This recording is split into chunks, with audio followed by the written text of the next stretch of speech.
Hello, and welcome to Real Person Reviews. I'm Sam, and I'm a real person, and today I want to talk to you about The Legend of Zelda, The Legend of Zelda,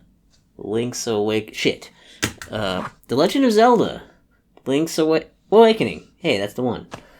That doesn't really give it away. You guys may have noticed I've already reviewed, Link's Awakening and Link's Awakening DX. So you can check out those reviews for more of the basics of the gameplay, more of the story stuff going on, what the game really is. Well, I'm going into this one on the Switch, which let's face it, I'm going to be calling it Link's Remakening because I thought it was clever, and I I like that differentiates it from the others because the original game is the same title as this. You'd have to use the year parenthetical. So just calling it Link's Remakening gives me an excuse to be clever. Be like, oh yeah, so you can differentiate it, but it's mostly so that I can feel like I was clever. Yeah, that's. I don't have a whole lot more preface for this, really, other than you can, I'm probably going to have a written review you can check out in the description. I'll link that. But I'm going to be more looking at, different details and stuff of this and how it's different from the other versions, the things that have been changed, and how I feel about those in this version. So hopefully that's enough preface for that, but actually another part of that just to say is that it actually was kind of difficult because there were so many things, and it's like, am I remembering this or not? Am I going to remember to say all these little details when I'm so used to just, it's not like just talking about a game more broadly of I played it. So I do have here a bunch of stuff I just jotted down. So to make sure I don't miss things, I'm going to try and hit all of these on the paper. I just have this in front of me. So not often I actually make notes for stuff like this. It's not quite a script, but it's as close as we're probably going to get in real person reviews. So Link's Remakening is the same kind of same kind of stuff here, plot wise and everything. It actually starts with an opening cinematic though. Before we put the game, before you even pick a file or anything, you've got the ability to you watch an opening cinematic that's basically 90s cartoon animation for an opening bit, which is interesting to see that as a cinematic. And then the rest of the game is in this style that's this 3D HD overhaul that's I guess I would say it's kind of like a Link Between Worlds, but even more cartoony than that. If that makes sense. I'd also it's actually 3D stuff in there too, unlike because it's still top down, but things aren't just represented as it's 3D. Things actually there's actually it's 3D space and there's 3D models and everything, and there's actually a bit of physics in there as well for certain things, certain items, the way they will interact with the world and things around them. So there's light physics there. There's been some changes to the gameplay. Now it's very similar, but now there's more 8-directional movement. You still kind of move around freely, as you kind of did in the original too. But here you have this 8-directional thing where you can actually move facing diagonals, and you can do stuff like swing your sword in diagonals. You can shield in diagonals. You can use some of your items diagonally now. And also some of the enemies are able to tackle you on those diagonals as well. So there's that's been added to most of the stuff. Not everything. Some things, sometimes if you're throwing stuff, it's usually that still has to be in the cardinal directions. Pushing objects still has the tile-based system of moving a block this one tile over, one grid space over. So you don't have free movement there. That's still locked to the cardinal directions and the grid stuff. But there have been some changes here. Also, they've expanded the amount of items you can use at a time because there's a dedicated sword button. B is a dedicated sword button. A is a dedicated pick stuff up and throw it button. If you use R or ZR, that's your shield button, and then L and ZL are for Pegasus boots, the dash button. So that leaves X and Y for putting items on there, and so essentially you don't have to pause it as much to switch to get to different things. They've also added a few items in there. There are now these fairy bottles you can get, and basically all they do are they allow you to catch a fairy in them and then use it when you want to heal up, rather than having to, get the fairy right when you find it, that kind of thing. The swordplay is a bit different too, because of some of the directional stuff, and so some of the combat in general is a little different. Some enemies are going to act a bit differently here. For example, there are these enemies with the sword and shield that would just kind of walk at you before and do the little jabby motion. They still kind of do that here, but they instead of just trying to find the right angle to be able to hit them, here you actually have a different combat thing of you have to use your shield to knock their sword back, and then it'll kind of be like a parry on them, and then you can hit them. So the enemies can you can attack from diagonals, enemies can attack from diagonals, so there's a lot of combat that's kind of been changed with some of that. When you're swinging, you don't swing quite as fast as you can hit the button in here, in before, and the swinging is a little less generous in the sense of because there's actual 3D space being involved. When you swing, you don't necessarily just sort of hit somebody, right? You just because your pixels touch them. If you were swinging at something that was way above you, just at ground level, you won't hit it. Or if you're way above something and you're swinging at it, just because you went over where their area occupies on the top-down view, doesn't mean you'll hit them. If they're below you, you'll still just go over them, they won't be hit. But when you jump and slash, you actually do a vertical slash, so you can hit things that are kind of above and below you in that kind of arc. Meaning you won't hit stuff that's right next to you when you're jumping and doing that. Necessarily, right? So there's kind of been a tweak and rebalance there. Let's see. And some of the enemies have different strengths and or different weaknesses than they did before, so you might have to adjust for some of that. For example, I'm pretty sure the Shy Guys in the original died to either pots or it was to bombs or something. They died to something, I was pretty sure they died to the pots you would throw at them. I could be remembering that wrong, I guess. But, they didn't die here from that. Or, there was a boss later that I know I never fought this way, but you have to do, the sword spin to fight one of these enemies. But in the original, I don't think you ever had to, because I don't remember ever doing that. And it didn't occur to me that, do I have to do that? So, some of these changes have been put in here like that. Along with the visuals, the audio has been redone too. Some different sound effects. Some stuff trying to sound similar to the old ones. But definitely the music is a big one, where it's you can hear it's the same music, but it's been done with different, actual instruments and instrumentation that way. Some of the screens have been altered a bit. Most of the dungeons are pretty much you go through the dungeon and they're still screen by screen for the most part, but in the overworld there's a lot of places where you can kind of just freely roam rather than having to go from screen to screen. You're able to just kind of freely roam into places, so basically multiple screens without just be one scrolling loading screen instead. There's more warp points now. They've added in more warp points to different places. You can warp between them, and actually when you go to a warp point, you can pick where you want to warp rather than having to cycle through them. You can also, when you play Manbo's Mambo, you can warp not only to the pond, but you can warp to any of the warp points on the map. They've added in, this is a smaller thing, but they've added in apples.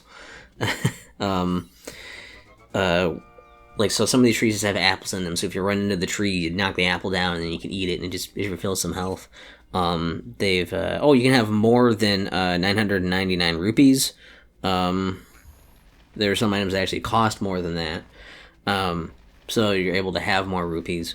And they've actually expanded the shop to have some items in there, and some of the other areas some of the other things you can do in the game have been expanded. Real quick, before that, I just wanted to, before I lose my spot here, they've improved the map and the dungeon map stuff to be more detailed, so you can kind of tell more what's on the actual areas rather than just like a vague idea in the square of like, this is generally over here.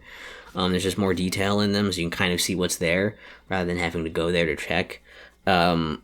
You can put markers on the map if you want to. There's also a function in the map that'll show you all the secret seashells you found, all the pieces of heart that you found, the locations of those, and lets you talk to, or see the owls like quotes that talk to you to kind of figure out where you've been. They've actually added in for like seashells and stuff too. Like they've added in, there's more pieces of heart and more seashells in the game. So you can have more total life in here, and there's more things to find.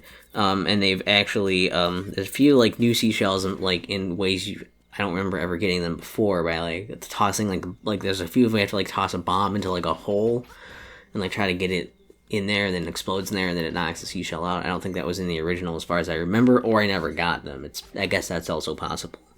I don't know. So expanding some of the other stuff to bring this up, so like the shop has some more things you can buy in it. The fishing mini game now like has fish progressively come in, and they can keep like, you can keep catching them, and they'll kind of swim in as you're like sitting there fishing. And as you progress through the game, you'll unlock different fish to catch there that have different patterns of swimming and stuff. So there's more fish for you to catch, and maybe slightly different strategy for catching them. There's also the trendy crane game has a much faster claw now, and it's got a different layout on there. Instead of like a conveyor belt around there, there's a couple of moving platforms at the top, and the other stuff's like stationary in the middle. But it has more rewards in it, notably these collectible like figurines of the Mario characters you mysteriously find in the game. You'll be able to get those as you progress through the game, and put these on these stands around town in the houses around Mabe Village. There's just those little pedestals, and you'll see the name of what you need to put there on them, just as like mementos of like, hey, you've been playing the game, here's the thing. And then the biggest one is that there's a totally new minigame in here that's like almost too big to call a minigame, but it's I don't know if it has an official name or not. It's the thing where basically you'll find a hut in here where I believe it's where there was the photo booth in Link's Awakening DX, but they don't have that in here, probably because there's not a Switch printer to sell you to bother with that. So instead of that, there is Dampé's hut or house or whatever, and you go into there and you'll find Dampé, and he'll basically what you do here is that you tell him of your tales of going through dungeons and adventuring, and he's like, oh, that's cool, and then he creates these challenges for you to complete. These challenges require you to use these things called I guess there's chambers in there, which you can get more of through the use of bringing like Dampé chamber stones, which are sometimes rewards for other mini games, or can be things that are found throughout the game or bought in the shop. And they turn into these rooms to put in the mini game, because basically what you do then for the challenge itself is there's some kind of grid you have to work with.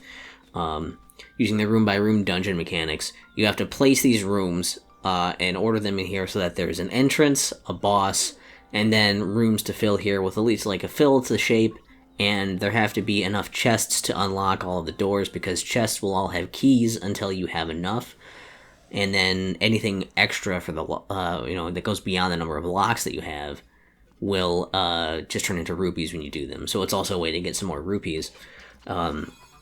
And you're arranging them. Sometimes you'll have to put on specific, like, there will be specific tiles that are already pre-placed there, and you have to connect them. You have to make sure all the rooms are connected, and that there's no place that you can't access, or that will, impede your progress. Some tiles require you to have a chest in that room. Some tiles require you to have stairs in that room, which means a lot of times you'll have to have two of those so they'll connect. Then once you finish placing all those tiles in there, then you have to play through your dungeon. And sometimes there are extra restrictions on there, like a time limit or a heart limit, or you have to do it swordless. And usually once you beat those, then you'll get a reward like either a piece of heart or a seashell or a or another chamber stone or rupees. And all the rooms that you use, aside from there's a few special ones, but I think almost all the rooms are just based on rooms in the dungeons you've played through. Even the optional dungeon, the color dungeon from Link's Awakening DX, that is still in here. So that's a pretty big mini game for how much you do with that throughout the game. And that's how Chamber Stones work their way into rewards for other things. Oh yeah, the River Rapid Ride is another mini game they expanded. Where now you have the normal one where you go around and collect the stuff, but now there's also a race mode there where essentially it's you racing the clock, and the better you do, the better rewards you can get for trying to make it to the end of the route over the river rapid rafting thing. And then once you actually beat the game, then you're also treated to an ending cinematic, once again done in that 90s animation style. So I think that's all the stuff that's just the meat of the, hey, here's a bunch of differences that I found. And holy shit, that's a lot. But now we get to the fun part. We have to say that let's go to the positive stuff, the good stuff, okay? You guys know how I format all this the exact same way. Let's go with that. So, I don't mind the new visuals. I think they look nice. They're pretty vibrant and colorful. I like a lot of the conveniences they've added here with things like you can having the ability to having more warp points, the ability to warp with that song. You can warp around. It's easier to get around than just running everywhere. You actually get a seashell sensor. I didn't mention that. One of the things you get is a sensor to track when a secret seashell is nearby, which is also really helpful because you might not always know. It's hard to gauge without looking up a guide, so that's at least helpful for that. And having your map mark where you've already found pieces of heart and seashells, and nothing really marks the chamber stones you got, I guess, but having it mark those things is really good for trying to 100% collect all the stuff and do all the things. It's really helpful for tracking that. And I liked, some of the advancements to it's a pretty smooth thing with the diagonals and everything. And the combat of the example I brought up, I really liked having to fight those sword and shield guys in a specific way of because if you shield bump their shield, it won't work. But if you bump their sword when they do it, then it parries them and then you can hit them. I liked that aspect and how I had to tackle some enemies differently than I did just rather than autopilot from the original game. The way 3D space makes more of has a more prominent role. The way the light physics were there, that made it feel like the world was affecting things in it, or things in the showing up in the world exist in that world without it being annoyingly whoa, look at all how amazing these physics are, and it makes shit annoying by just overdoing physics. That was cool. Expanding the mini games also, things I don't know, adding the bottles, you still had to earn them and find them, so it didn't feel like a cheap extension of the game. They had more seashells and more pieces of heart to get, and you just more need to get rupees. So expanding the mini games felt worthwhile rather than just it didn't feel like padding, I guess. It felt like they increased the game time without it just being hey, here's just tedious crap to do. There was actually pretty fun stuff. Dampy's minigame thing was also really, really fun. Again, kind of an extension of the game of you're replaying rooms you've already played, but in an interesting way where you have to align them. And for someone who's played Link's Awakening a lot before, putting all these together and playing through them and what's the optimal way to do this, the best way to do that, and it was more about creating the dungeon thing, and your kind of break between creating them and doing the challenges was okay, well, now I'll run and go play through the dungeon quick, and then you can farm some rupees that way too. I don't know, that was really neat. Also the ability to, in there, which I guess I should have mentioned, you can also create just some dungeons from scratch using those rooms and save them, and I think there's a way to share them. I didn't really look into how to share them, but you can create your own and save them, which I think is really cool. Kind of, I hope it's a backdoor pilot for a Zelda Maker game where you can create your own dungeons and something like this. and I hope it's that and not like a consolation like we were gonna do that, but it's too hard. We don't want to do it. Whatever. So this is all you're gonna get. I hope it's a backdoor pilot, not a consolation prize. Yeah, and I don't know, like upgrading like the maps and stuff. And the dedicated buttons to things are awesome too. You have dedicated buttons, like because you have your sword, your shield, the picking up and throwing stuff, the Pegasus boots. These are all on dedicated buttons. It means there's a lot less time pausing to switch to the items you want to use. And because this has more buttons, it's nice that they did that. It makes sense to do that. Rather than restricting it to like a 2-button gameplay thing again. I think that was really cool. And just like the stuff is pretty fluid and free flowing, like the nice smooth motions, the animations, the visuals. The game's still like really nice. I don't know, like this stuff's good. And like I feel like I'm missing something I was gonna mention. It's just, yeah, I don't know, I liked a lot of stuff about it. Oh, yeah, and the boomerang was one where in this now you actually can buy your boomerang, or essentially you trade for the boomerang in the trading sequence, and then you can just buy back your previous item, so now you can have all of the items in your inventory at all times. I think that's also a really great addition. Just like the stuff that they've added in here, I feel like they've really kept the spirit of the game without, like, they haven't, like, they didn't just pad it, and they didn't just give it a new coat of paint on this, so that was really appreciated. But the downsides are things like I didn't think like the music quite as much. I mean, the songs themselves are the same songs, but I guess there's something about like the Game Boy like soundtrack that really really worked for this, and trying to put it into something with more depth. This, I don't know, for some reason a lot of the music just came off as like kind of like it's not as good as the original one. Part of that's probably nostalgic bias and just a preference to really liking, the 8-bit like sound chip stuff, but there's that. The 3D stuff can be interesting. I guess I kind of mentioned this. It's weird that like throwing some stuff or moving some stuff on like the grid, like you have to use cardinal directions and grid-based stuff for parts of this. It's not fully redone in that sense. So it does feel weird when you have so much free movement across screens and around the map, and the hitboxes are so like accurate with your positioning and your height and everything in 3D space. But then doing some of this stuff in really like restricted and like 2-dimensional ways, or just like really basic ways mixed in with it, it doesn't mesh super well. Also, while I like it visually, I think something that was strange is that you can like basically.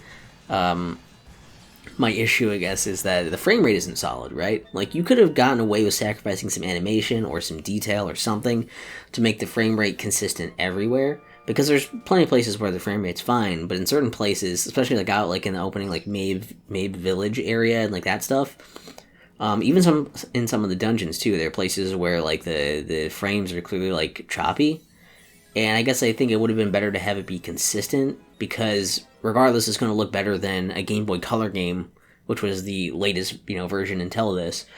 So like that's strange. There's no D-pad movement either. I don't know why. I thought they were going to map something to the D-pad. You can use it for menus and other stuff, but for some reason you can't move with the D-pad, or I guess it would just be the 4 buttons when you're playing handheld mode, which I did play both, on the TV and in handheld mode, and it's the same. I guess, like, I don't know, you can do diagonals there by hitting, 2 directions at the same time. It's not like that hard to do. I don't know why they didn't allow you to do that as an option. And some of the seashells and heart pieces are really obtuse to find. They're difficult to locate, especially new ones when you don't know where they are, or how to get them. And I thought that was weird because the game is pretty handholdy. There are actually some extra places where they're like, go do this and go here, right? Where they're like extra like, hey, don't get lost. So you almost never need the phone booth anyway. But like, then again, it's like on the opposite end. There's some stuff that's so like weird or like so difficult that it's almost like jarring of like, well, what do you want? Do you want me to be able to do all this stuff, or do you want it to be hard for me to do it? Because it kind of feels like almost like an unhappy medium a bit in some of those respects.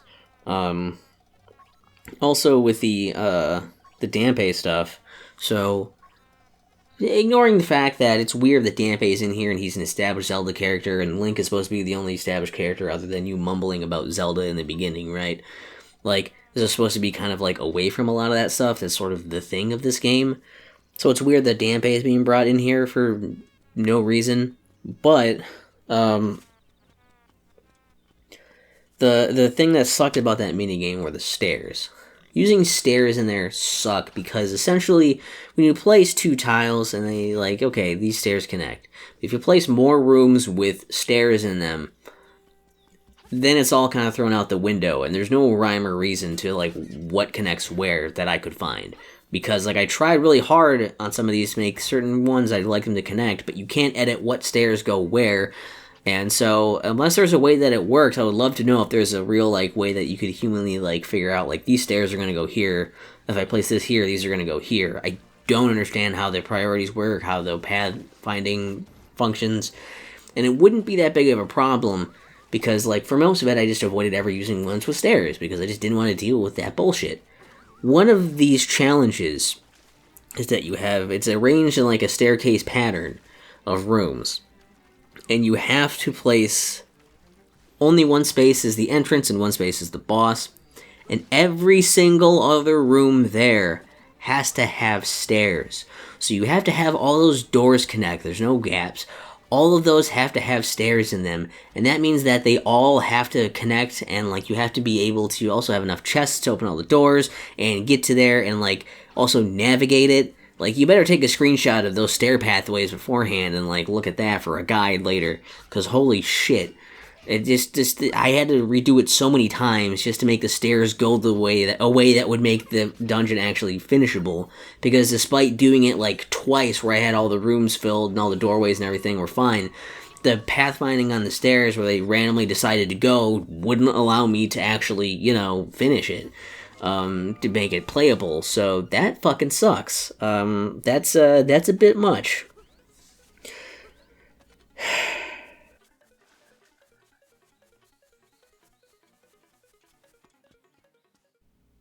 Look, overall, Link's Remakening isn't too bad of a game. I think the game itself is fine. It's a fun game, and if you're a really big Zelda fan and you're a really big fan of Link's Awakening, you have a Switch, or if you just really want to play Link's Awakening and this is the only thing you have where, the Switch is the only system you have that'd be able to play a version of it, I suppose it's worth it. But for most people, I don't know if I can give you the sell on $60. Like $30 to $40 sounds more reasonable. Especially considering they don't have either of the previous versions on here, which they could have easily just thrown those on as something that's like also playable or unlockable or something, right? Like, they're not huge games. You could just toss them in there. They wouldn't be hard to make them work here, and that would be cool to have those here too, which is something that I think most remakes should have. But it's definitely better than just throwing a coat of paint on a game that they've already remade once before, and being like, that's good enough. It's in HD now, right? Like, they've obviously done a lot here, and I think they've done a decent job. It doesn't change the game into something like, oh, wow, this is something that I wish Link's Awakening was this whole time. It's way better than the original, right? It's not really that. It's interesting to see the new stuff and the changes they've made, and it's nice, but it's not a necessary replacement. And honestly, especially if you already have nostalgia for the original, this isn't really a must-buy. This is one of those where, again, $30 to $40, find this for a good price, get a deal on it, and I think you'll enjoy it. And even as someone who's like super likes Link's Awakening, like, if I didn't get this for a gift, I probably wouldn't have played it because I wouldn't have bought a remake of this game because I don't feel like I needed it. But I thought it'd be nice to have, and it was fun to check it out. And I did enjoy it. And, well, I mean, what do you guys think? You can leave that in the comments. What's your favorite version of Link's Awakening between the currently the three versions that exist? So we'll see. We'll see that we'll see how dated this is, I guess. Because, I don't know. I really hope this is the last time I ever talk about Link's Awakening. I hope there's not another one, because Link's Remakening is already a great name. How am I supposed to do it again? What would they even call the next one? What would I call that as a joke? Link's Mistakening?